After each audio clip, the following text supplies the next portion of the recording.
तनिक सी दया नहीं आती किसी को। एक बैल था, गर्मी का समय था, हल जोत रहा था बैल।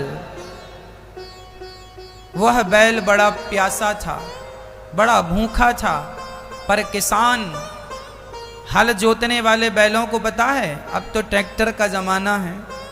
पहले क्या होता था, एक बांस के डंडे में एक कील लगाई जाती थी, आगे की तरफ बड़ी पैनी होती थी, वह बैल को चुभोई जाती थी, तब बैल चलता था। एक बैल था, बड़ा प्यासा था, बड़ा भूखा था। वह अपने मालिक की तरफ बार बार देखता कि पानी पिला दो, भोजन करा दो, पर मालिक तो खेत जोते जा रहा।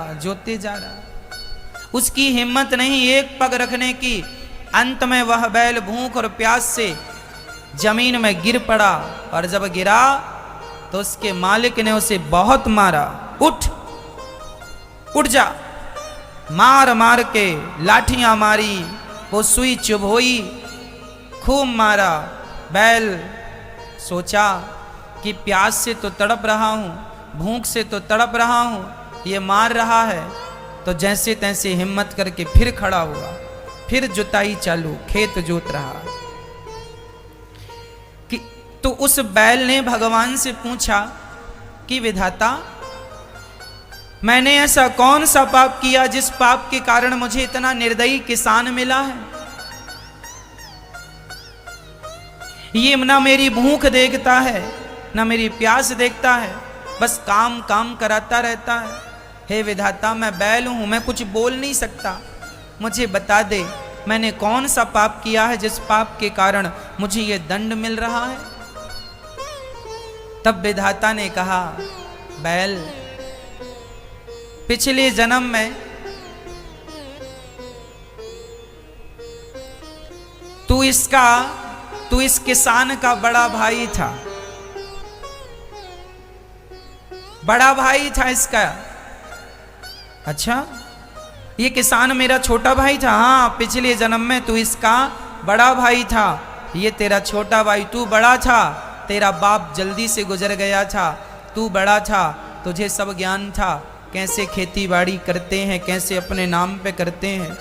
छोटा भाई तेरा कुछ ज्यादा ही छोटा था, भोला था, सरल था, सीधा था। तूने सारी प्रॉपर्टी कब्जा कर ली, अपने नाम कर लिया, और अपने छोटे भाई को फूटी कौड़ी नहीं दिया। तेरा भाई भूखा रहा करता था, तो उससे कहा करता था, भाई वो खेत मुझे दे दे, पिता का है, थोड़ा सा तो हो, तो तू घर से निकाल देता था, चला आया खेत मांगने। तेरा भाई भूखा सोता था, भूखा, उसके पास कोई साधन नहीं था, न पानी पी सकता था बढ़िया सा, शुद्ध पानी नहीं था, प्यास लगे तो वो नल जाता था, वहां पी के आता था। बर्तन तक खरीदने के पैसे नहीं थे कि माटी का एक घड़ा खरीद लाए। कभी कभी प्यासा सो जाता था कि चलो अब कौन रात्रि को पानी पीने जाए, घड़ा खरीदने की हैसियत नहीं थी। और तू बड़ा हलवा पूड़ी छानता था, उसकी संपत्ति पर तूने कब्जा कर लिया, और उसे बड़ा सताया था तूने, उसे बड़ा कष्ट दिया था तूने। वही तेरा भाई इस जन्म में तू बैल बन के आया, और वह अब खेतों का मालिक बना है, और तुझे बैल बना के अपने खेत जुतवा रहा, भूखा प्यासा रखता है। क्यों रखता है? क्योंकि ये पिछले जन्म का हिसाब किताब चल रहा है। इसलिए हम कहा करते हैं, किसी को दोष ना दिया करो। जब आपके जीवन में कष्ट आए, संकट आए, विपत्ति आए, तो समझ लेना कि आपके किए हुए कर्मों का फल मिल रहा है। इस जन्म में ना सही, किसी जन्म में सही, तो मैंने जो अपराध किए हैं, जो पाप किए हैं, वह तो भोगना ही पड़ेगा। इसलिए हम कहा करते हैं, मैया जी दया करना जरूरी है। आजकल ना सगा भाई निर्दयी हो गया है। आज अपना सगा भाई जो एक माँ से जन्म लिए हैं, वो अपना भाई अपने भाई पे दया नहीं करता। छोटा भाई भूखा प्यासा मरता रहता है, किसी का छोटा भाई तो किसी का बड़ा भाई, और तुम बड़ा अच्छा खाते पीते हो तो लोग अपने भाई की तरफ देखते नहीं, ये नहीं कि थोड़ा सा उसका सपोर्ट कर दें, उसकी भी व्यवस्था करवा दो। अरे भाई तुम सामर्थ्यवान हो तो तुम्हारा धर्म है कि उसका सपोर्ट करो। इसलिए दया जरूरी है, दया धर्म का मूल है। अत्याचार ना करो किसी पर, अनाचार ना करो। तुमने व्यर्थ में, ध्यान से सुनना मेरी माँ, तुमने फिजूल में व्यर्थ में किसी के गाल में एक थप्पड़ भी मारा होगा ना, तो उस एक थप्पड़ का हिसाब ईश्वर की डायरी में नोट है कि तुमने मारा है, अब तुम्हें भी किसी प्रकार वो पड़ेगा, किसी और के द्वारा तुम्हें पड़ेगा। तुमने किसी को गाली दी ना फिजूल में, किसी का दिल दुखाया है ना, कुछ भी नष्ट नहीं होता मेरी माँ। आपको लगता हम तो बोल गए खत्म करो ना, कुछ भी खत्म नहीं होता। शब्द कभी नष्ट नहीं होते। हमने जो शब्द कह दिए वो ब्रह्मांड में गूंजते रहते हैं। शब्द कभी नष्ट नहीं होता, याद रखना। होता है जैसे पानी कभी नष्ट नहीं होता। पानी आपने स्नान कर लिया, स्नान का पानी जाके नाले में, बड़ी नदी में, नदी समुद्र में, वो नष्ट नहीं हुआ। यदि पानी तुमने धूप में रख दिया तो भाप बन के उड़ गया, नष्ट नहीं हुआ, वो वाष्पीकरण हो गया, वो फिर बरसेगा। जैसे पानी कभी नष्ट नहीं होता, उसका विनाश होता ही नहीं, हाँ या ना?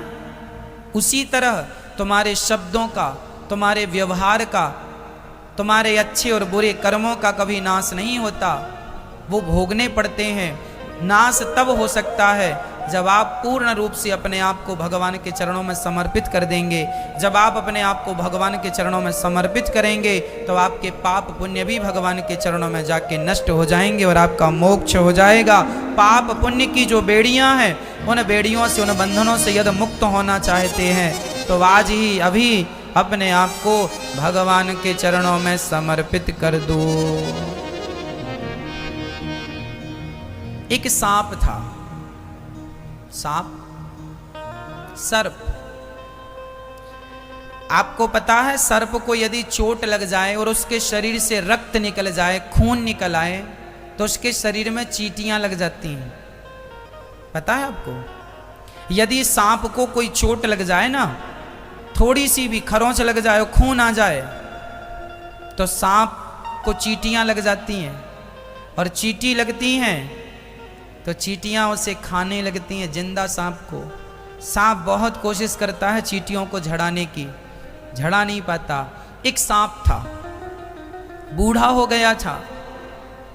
एक बार किसी ने पत्थर फेंका तो वो सांप को लगा, और सांप को लगने से वो सांप को घाव हो गया।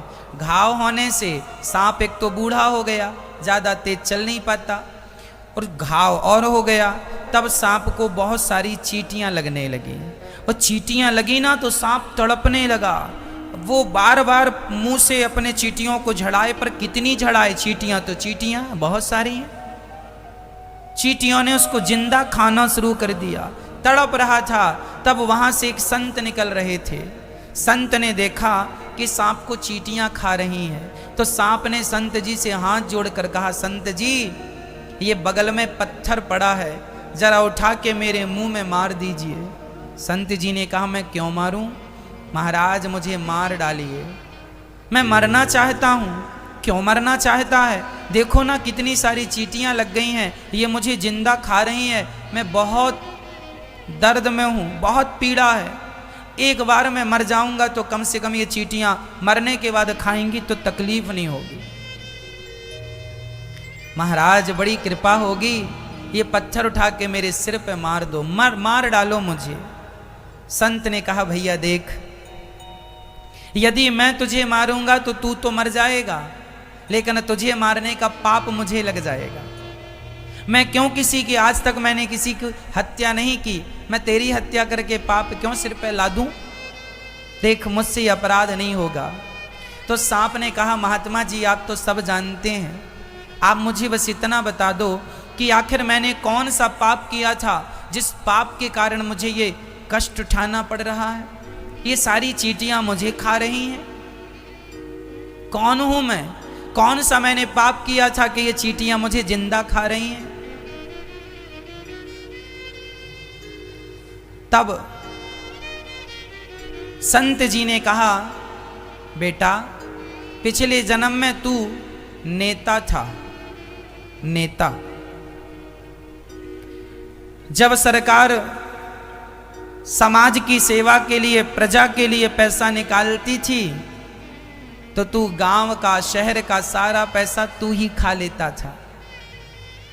लोगों का पैसा, लोगों के नाम का पैसा तू खा लेता था। प्रजा बड़ी दुखी रहा करती थी, तूने लोगों का खून चूस लिया था। वही प्रजा ये चींटियां हैं और वही नेता तू है। तूने इनका खून चूसा था, इस जन्म में ये तेरा खून चूस रही हैं।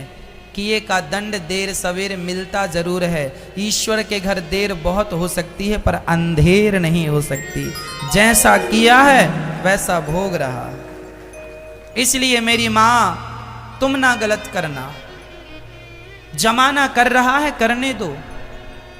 वो अज्ञानी है, वो ना समझ है, आप तो समझदार हैं, आपको तो ये ज्ञान है। इस दुनिया में कोई भी दुख पाता है तो वह अपने कर्मों के कारण पाता है। सुख पाता है तो आपके अच्छे कर्मों के कारण। आपने किसी जन्म में अच्छे पुण्य किए थे जिसका परिणाम इस जन्म में आप सर्वगुण संपन्न है, अर्थात सुखी हैं। भगवान ने धन भी दिया है, पद भी दिया है, प्रतिष्ठा भी है, सब थोड़ा थोड़ा ईश्वर ने दे रखा है। खाने को रोटी है, पहनने को कपड़े हैं, रहने का घर है, समाज में नाम है। ये सब तुम्हारे पुण्य से मिला है, किसी जन्म के पुण्य से। यदि तुम्हें आज गरीबी मिली है तो ये भी तुम्हारे कर्मों का ही दंड है। तुमने जो पाप किया है उस पाप का फल तुम्हें इस जन्म में गरीबी के रूप में उठाना पड़ रहा है। पर कोई बात नहीं, गरीबी अमीरी जो है, जो पिछले जन्म में किया था सो अब मिल रहा है। अब अच्छा करते चलो ताकि अगला अच्छा हो।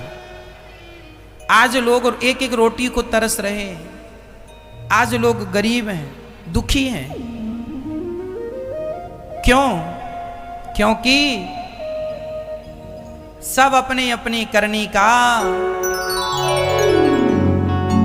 सब अपनी करनी का फल है। एक धनवान है, एक कंगाल है, क्या बताएं। अपनी करनी के फल सब पाएं। एक धनवान है, एक कंगाल है, क्या बताएं। अपनी करनी के फल सब पाएं। जो तुमने किया है दीपचंदी